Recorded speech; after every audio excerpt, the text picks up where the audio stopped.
Guys आजचा दिवस literally unexpected होता, कारण आज अचानक गारांचा पाऊस सुरू झाला. संध्याकाळची नेहमीची वेळ, सगळं काही नेहमीसारखं सुरू होतं आणि मला सवय आहे संध्याकाळी थोडा वेळ तरी पुस्तक वाचायचं.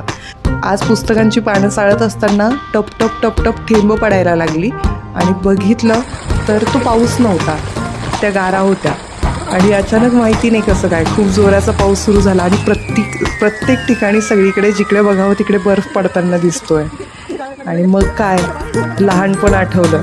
लगेचच काय केलं तर पळत आले, घरात गेले आणि घरात आल्यानंतर तांब्या घेतला आणि त्यात गारा जमा करायचं काम सुरू केलं. शेजारच्या काकूंना ओरडून सांगितलं, काकू गारा पडतायत. काकू पळत आल्या आणि त्यांनीही माझ्यासारखं तेच केलंय, गारा जमा करायचं काम. तर आजचा आमचा दिवस अख्खा याच आनंदात गेलाय. मग उन्हाळ्यात खूप गरम वातावरण असताना त्यामध्ये रिफ्रेशमेंटसाठी थोडा वेळ का होईना हा जो पाऊस झाला त्याने आनंदही मिळाला आणि थंडावाही वाटला.